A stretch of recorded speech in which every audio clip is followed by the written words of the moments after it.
Present arms. 1 John 2:18. Charge. First one who gets it, read it real loud. Little children, it is the last time. And as ye have heard that Antichrist shall come, even now are there many Antichrists, whereby we know that it is the last time. Thank you. Antichrist is a person. There are many Antichrists. The spirit of Antichrist is in the world.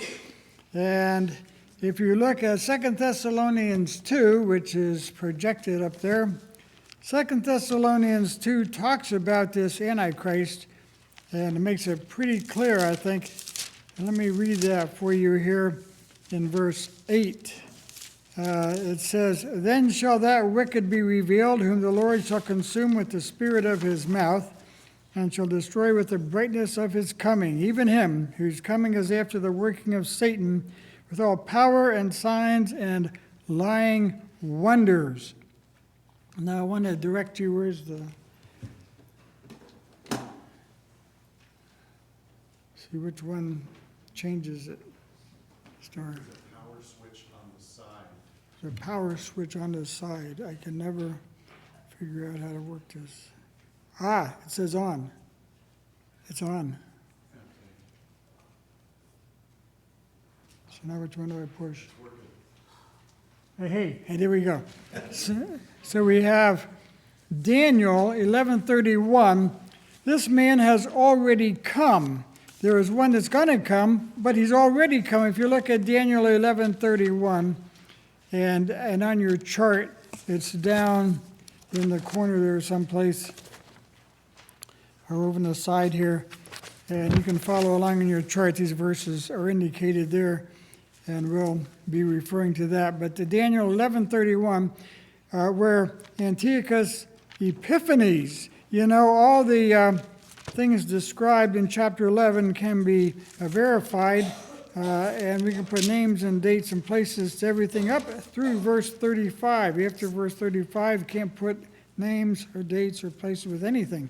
But up until then, we can, and starting with verse 21, why it describes exactly Antiochus IV of the Seleucid dynasty, who was king from, I think, 174 to 175 to 164, and it included Syria and Palestine, and he tried to invade Egypt, and he wasn't able, and he came back and he committed the abomination of desolation as described in verse 31. They shall place the abomination that makes desolate. That's the basis of Hanukkah, and we have here, I pushed the wrong thing, there.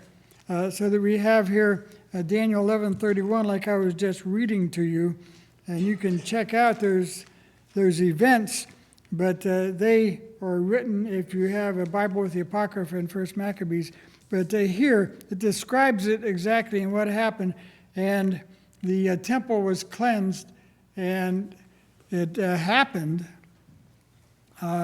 back in it says 164 in your chart, but the temple was defiled in 168 and cleansed in 165. I think there are better dates on there, and we could talk dates later. But here we have the man Antiochus Epiphanes who died, depending whose chronology you follow. The NIV Study Bible says 164 BC is when he died. And I'm not sure if it was sickness or an accident, but God took his life, and not long after the temple had been cleansed, about a year. Here we have in John 2:28 about the Antichrist, so that when Antiochus Epiphanes died, it seems he went to the place of the dead. Wouldn't you say that that'd be a reasonable thought, that he went to the place of the dead? I'm going to read a verse from Romans it says, it's Romans chapter 10 and verse 7, I'm sorry. Or who shall descend into the deep? It's talking about how do you find out how to get saved? Who shall descend into the deep? That is to bring up Christ again from the dead. The dead is a plural. So you'd say from among the dead people, from the dead ones down there to bring up Christ. Jesus wasn't down there, so it's a hypothetical question, but it's saying that there are dead ones down there, and the word deep is the word abyss. Who shall descend into the abyss? Well, that's what it's talking about. That's how bottomless pit is translated, and that's Romans 10:7, and it says that there's a man that comes up from the abyss in Revelation 17, and this seems to describe the Antichrist person.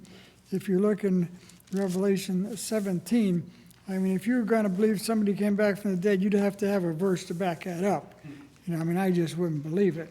But I think we do have a verse to back that up. And if you look in chapter 17 and verse 8, where it says, the beast that thou sawest was and is not, and shall ascend out of the bottomless pit. Wow, there's the word abyss again, bottomless pit. And go into perdition, and they that dwell on the earth shall wonder, whose names were not written in the book of life from the foundation of the world, when they behold the beast that was and is not and yet is. And it says it one more time in that passage on down a little bit. But if it says it once, you believe it. Twice, that really nails it down. If it says it 3 times, well, then you got to believe it, right? So if he was, and we know who he was. We know who he was. It was Antiochus Epiphanes. And his soul was in the abyss because he was dead. Dead people still exist, Their spirits still exist. All men live unto God, Jesus said. And if Jesus says it has to be true, it's in red. But, I'm kind of making a joke. But anyhow, it's true. Somebody died. And it says here that they're coming back from the dead. And Jesus put the abomination of desolation in the future in Matthew 24, verse 15. When you see, and that's in the future, the abomination of desolation spoken of by Daniel the prophet, and you say, well, Jesus was just a little bit ignorant on that. Well, not if you look at John, the Gospel of John, and chapter 10, where it says that it was a feast of dedication. What do you mean, feast of dedication? That's Hanukkah. It was a feast of Hanukkah. What did Hanukkah celebrate? It was a cleansing of the temple because Antiochus Epiphanes had defiled it. Antiochus Epiphanes had defiled it, and it says that Jesus was walking in the temple in verse 22, and it was at Jerusalem, the feast of the dedication. You see, that's what Hanukkah means, is dedication. This is written in Greek, but it translates that word. And it was winter. Well, yeah, because the temple was defiled, Kislev 25, that's December 25, 168. It was cleansed just exactly 3 years later on December 25th in, 165 BC. So 3 years exactly.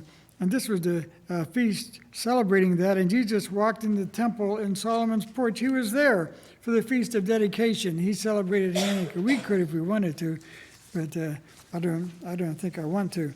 But anyhow, so here's this beast, and it's the Antichrist, and it calls him the beast. The Antichrist word, Antichrist, is only used in 1 John and 2 John. But the Antichrist, and exactly when he comes into somebody else's body, he doesn't rise in his own body, but he comes into somebody else's body. And this man, I don't know who that guy's going to be, but he's going to be a Roman, because it says the people of the prince that will come, that's Daniel 9:26, will destroy the city and the sanctuary. And they were the Romans, and they destroyed the city in 70 AD, and it was a ruin. They destroyed it again in 134, or 134, AD, and then they really plowed it under and sowed salt and forbade the Jews to enter on pain of death. But here we have on the chart, the Antichrist person is depicted as the rider on the white horse in chapter 6 as he sets out to conquer the world. And so he is going out to conquer. He goes forth conquering and to conquer. It says that is Revelation chapter 6 and it's at verse 2, and where we have the description where it says, I saw and behold a white horse, and he that sat on him had a bow, and a crown was given unto him, and he went forth conquering and to conquer. So that's the Antichrist, just to get an overview of his career, as we call it on the chart, the career of the Antichrist, so that we have him in the ascendancy during the first half of the tribulation. You'll recognize the outline of the tribulation begins with the covenant with many, and it goes 7 years until the second coming of Christ to the earth. And so we have a timeline to follow, 3.5 years, and he gains the ascendancy, and then the abomination of desolation is committed.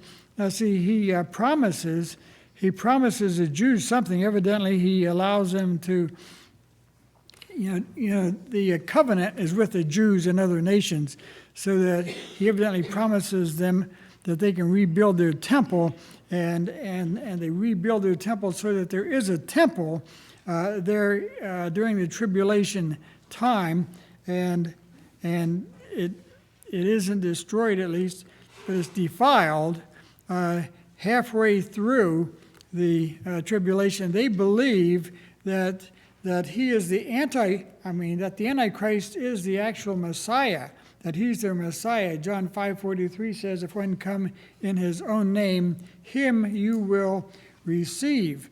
And so that we have a deception going on here, and the Jews don't realize it until the midpoint of the tribulation. So for 3.5 years, he has them deceived, and he does pretty good, and he keeps his covenant. And then, according to Daniel 9:27, you'll recall, in the midst of the week, he causes sacrifice and oblation to cease. He breaks his covenant halfway through the tribulation. That's what the dotted line is going down through that image there. He sets up himself, and maybe an image of himself, whatever it is, in the temple that the Jews have, and that's in Revelation 13, where it says, and we have here in Revelation 13, it says it was given unto him to make war with the saints and to overcome them. That's starting halfway through the tribulation, and power was given him over all kindreds, tongues, and nations. So he rules the world, and all that dwell upon the earth shall worship him, whose names are not written in the book of life of the Lamb slain from the foundation of the world. So we have the second half of the tribulation where the Antichrist, where the Antichrist has gained control, and now he does a few things. The Antichrist sets himself up, and I'm going to look back in 2 Thessalonians again, where it has quite a description of his deceit and his actions. Let no man, verse 3, let no man deceive you. This is 2 Thessalonians 2, verse 3. Let no man deceive you by any means, that day shall not come except there come a falling away first, and that man of sin be revealed, the son of perdition. That's the Antichrist, who opposeth and exalteth himself above all that is called God, or that is worshipped, so that he, as God, sitteth in the temple of God, showing himself that he is God. So that's the Antichrist doing that, claiming to be God. Antiochus Epiphanes actually did that, and in Babylon, when he was in control there, why he had them calling him Soter, which means Savior. But anyhow, he was trying to unite his kingdom all around one by using one religion, himself being God and being worshipped, but he's going to come back and finish what he started, evidently. And how's he going to do that? And that's a problem there. But we have a clue, I think. But Antiochus Epiphanes, if you look in Revelation 13, verse 3, and he comes back in another man's body. I don't believe in reincarnation, but in this one instance, if it says it, why, if it indicates it, why, I'll accept what it says. And I saw one of his heads as it were wounded. This is a man. It's a king of a small nation.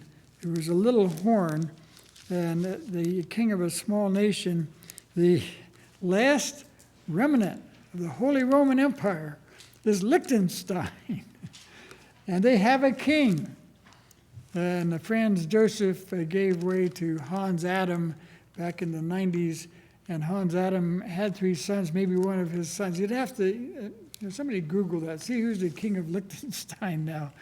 But anyhow, just throwing that out there as a point of interest.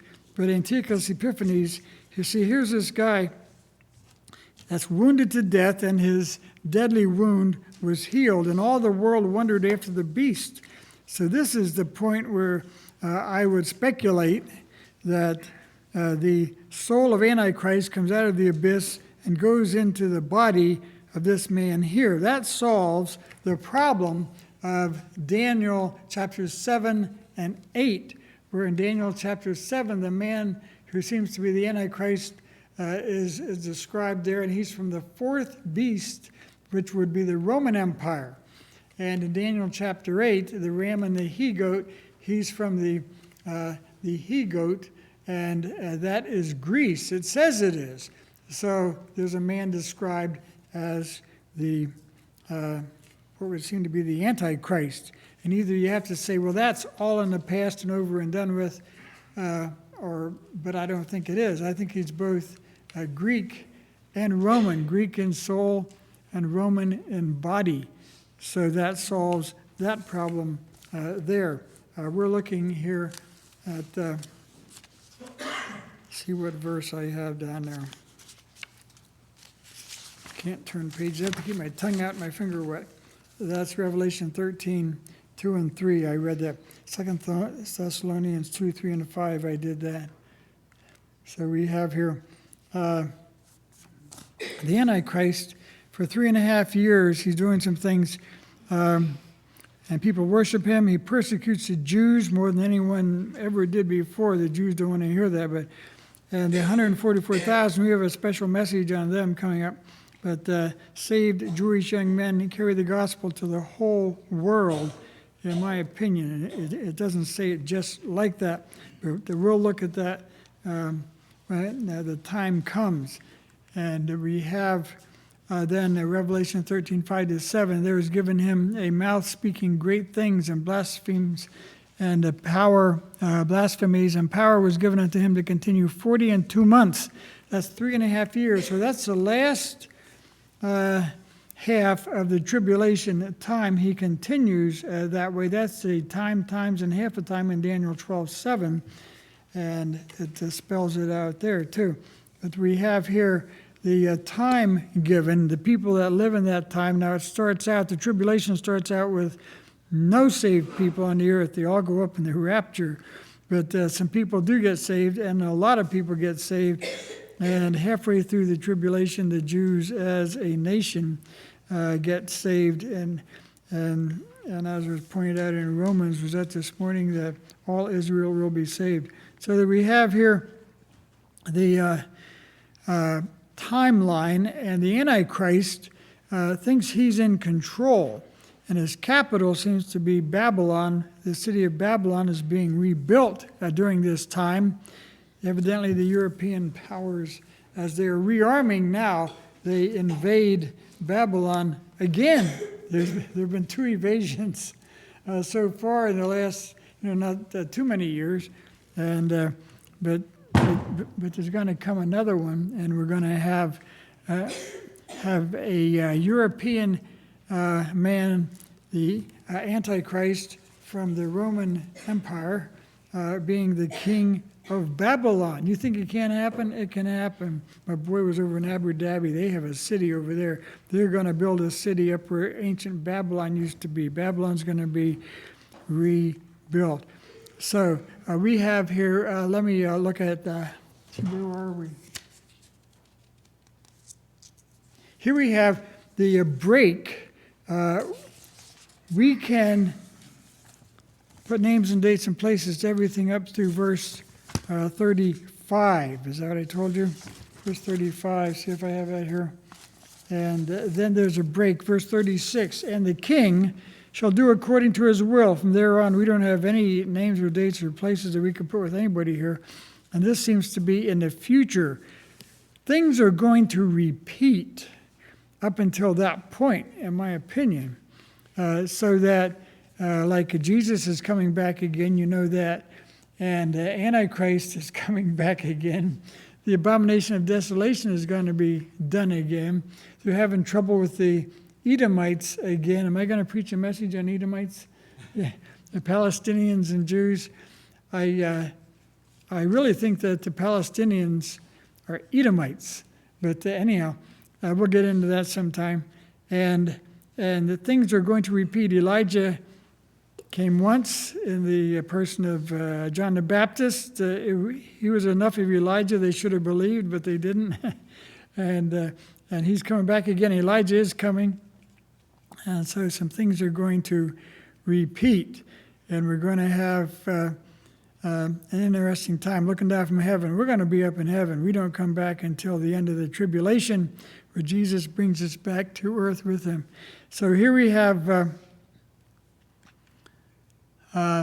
in Daniel 7:25, it gives a time again there. It says time, times, and half a time. And so that's in verse, where was it? Can't even follow my script. That's in verse 25. And laws, and they shall be given unto his hand until a time, that's 1 year, times, that's 2 years, and dividing of time, that's half a year. So 3.5 years, again, we have that. And then we have, in Daniel 12:7-8, we have time given again. And it says, I heard the man clothed in linen, which was upon the water of the river. We'd like to have him here tonight, but he couldn't come. And I asked him a few questions. And he held up his right hand and his left hand, and but we have it written down for us. And swear by him that liveth forever that it shall be for a time, times, and half, when he shall have accomplished to scatter the power of the holy people, and all these things shall be finished. That takes us right up to the inauguration of the kingdom. That takes us up to Jesus coming back to earth again. So that he is coming back, and Jesus is going to get rid of the devil, and he's going to get rid of the Antichrist, and it's going to be great. Satan is going to be bound, and the Antichrist and the false prophet are going to be cast into hell alive. Sounds good to me. There are types of the Antichrist and descriptions. Heard a man preaching on prophecy. Who was it out there at Emmanuel Baptist Church? He was sure that the Antichrist is going to be the Assyrian. He's going to come from Assyria.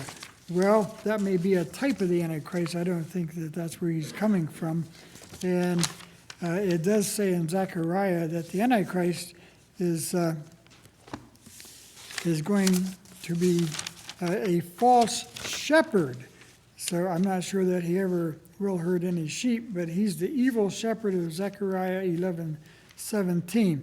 And there are types, if you like types, Nimrod, Pharaoh, Sennacherib, Herod, Pilate, types of the Antichrist throughout the Bible, and you can find him all in there. And the spirit of Antichrist certainly is working today, and we can see it in our country.